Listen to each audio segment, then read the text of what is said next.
Hello and welcome to our combat series. Today I want to show you a bit how we use the techniques on an opponent, and it's a good video to introduce our new sandbag. So yeah, we'll see. Don't let the optics fool you. This sandbag is actually heavier than me, okay? I weigh around 92 kilos and the sandbag is well over 100, okay? We have very heavy fillets. Start with our first lesson. I think a good way to start this series is a typical kick, and it doesn't matter if it's a low kick or a high kick, yes. The movement is basically the same, you know. You're utilizing your full body movement. We must utilize the full body movement, otherwise we have no power, okay? So the common mistake I often see and that people are not really aware of are that you need to move the full body in the same direction. So what I often see in new students is that they're moving the upper body to the opposite side, okay? It looks like this, okay? Maybe not so obvious, but it can make it look like this, you know? And you see, I'm doing quite powerful kick, but the sandbag is not moving much, you know. There are two problems. So, first, you're moving the upper body to the opposite side. This means you're taking away the momentum of your actual kick. You just can't move more than you can, you know. If you're blocking yourself here, the kick will be not good or powerful, you know. It's not really powerful. So, what we should do is we should learn to move the shoulders together into the same direction with the kick, you know, same direction, yes, and then the kick, I'm sure it will be much more powerful, you know, yes, okay, so keep that in mind. The second part that is very obvious when you do this kick is that you shouldn't do the kick from the side outside like this. So when we're coming here, we still don't have the full momentum of the kick because the gravity center is not on the kick, you know. So basically, when we do the side kick, you know, the kick is coming, and around here we have like the center. Yeah? When we have the center, this is your point onwards to up to 30 degrees. In this range, you should hit your target, and it will be the most powerful, you know. So when I stand here, it's really hard to show in the camera, you know. When I stand here, I shouldn't hit here, you know. So I turn here and now I show you, you know. Yeah. You see, it's kind of not really powerful. It's fast, it's strong, but because the kick hasn't used its full momentum yet, it's still accelerating. We don't have full power in the kick. So actually, it makes more sense when I stand around here, then the kick has more momentum over 90 degrees. And after the center of 90 degrees, we can really use the kick because the kick is dropping your gravity center. So the kick then looks like this. No? It's same power, but you have time to accelerate the kick, and it becomes more powerful, you know. So it doesn't matter if it's a low kick or it's a high kick. You need to wait out when the kick is coming to the center, and from the center you should hit the target, you know. You see here, for example, yes, when we do the low kick, my center point is right here in the center of the frame, and I should hit here, you know, see. Yes, okay. And the same goes with high kick, yeah? There's no change. All right? So keep that in mind. Don't hit the target before you reach your center point.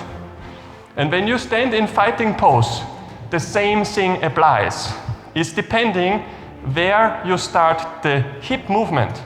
Yeah? So when you're starting the hip movement, you go outside, then you have the center point and the hip is on front. Afterwards, you can put in your gravity center into the kick, no problem. Another mistake on this kick is when people start to raise the kick, it will actually make the kick much slower. You see here, when we do it like this, the kick comes from below and goes up. This is no good. You see here why. You know? Yeah. It kind of feels slow, and at the same time it's hard to put my full body into this movement because I'm still raising up. And finally, when the kick is up, I'm able to come forward. But because of that, it kind of feels like you're falling forward, you know, because you're raising from behind and then you want into the kick. It's no good. Yeah? So it's much easier when you stay posture, you stay straight, and you go to the side. Yeah? You go to the side and then you kick. You know? It's much easier. So when you're here, yeah, all right? So people also ask me what part should hit the target, you know? Basically to 80% that is really effective is this part here. Yes, you should hit with this part because then you're really strong and you can put your gravity center into the kick. For example, when you want to push the kick like this, you see, you push kick, yeah, you push the kick. Yeah. This can be useful in combat situation, you know. And if you want to practice, you can adjust the speed of the kick together with pushing with your gravity center. You see, when you do that, you naturally fall backward because of the feedback. When we have power going into the sandbag, we are also pushing backward without power, you know. This is a natural movement. If we don't have the gravity center, we must go back with the kick with our strength. Like this, you see? Now I have no gravity center into the kick. Then I need to pull back the kick. Otherwise I am vulnerable. It's a very hard word for me, sorry. So otherwise the opponent can attack you, okay? So when I don't have my gravity center inside, I can basically stay here and then I need to pull back. But when I'm already falling into the target, I'm reflected by the feedback of the strength of the kick, you see here. You know, I'm almost turning back by myself. See it one more time. Yeah, I don't need to do much, you know. The more you put in and the more you adjust the kick, the easier the kick will be and the more powerful. When you're certain you hit something, it's good you put your gravity center into the kick because you expect to have a feedback. When you expect to have a feedback, you are naturally faster than using only your own strength to bring the kick forward and backward again. So now, what's the point of different hitting locations on your leg? So I just told you that usually you should hit here. This is good when you want to use your gravity center into the kick like I explained before. But sometimes you want to hit here, you know? When you hit with this part, you don't really do much of your gravity center into the kick because it will probably break your ankle, okay? So be careful with this one. When we do this kind of kick, we expect to have longer reach between our opponents. So we want to reach far. You know? So our gravity center naturally standing behind. Yeah? So when our gravity center stands behind, we don't need much of going forward, you know. You just need to turn the hip. And this is what this type of kick is for. So you won't see much of a movement in the sandbag, but you will hear probably a lot of sound. Watch carefully. You see, I can go higher, easier with this type of kick, but I'm not having much power. I will try the lower part for you to confirm, because the lower part usually moves easier. Yes, you see? Not much movement, yes? So basically, when we compare it to the other part that's hitting, see one more time, see much more pressure into the kick itself, but the sound is basically the same. So don't be fooled when you watch people practicing. It just hears powerful, but you're not sure if they're really putting the strength into the movements. Yes. So keep that in mind. These are two different types, completely different types of kicks that most people are not really aware of on what to focus. So usually in the Wudang school we practice the full power kick, yes, where we put our gravity center into it with going forward like this. Yes, this is the piento which stops at 45 in front of you. So this gives you the right angle to hit your target. Yeah. Again, remember, don't hit your target before you reach the center point. Otherwise, you're still accelerating. And then is the other part, which is very common in European countries, like this. Yeah, you kick high, fast, you snap, it's kind of a snap kick, and then go back to the same point.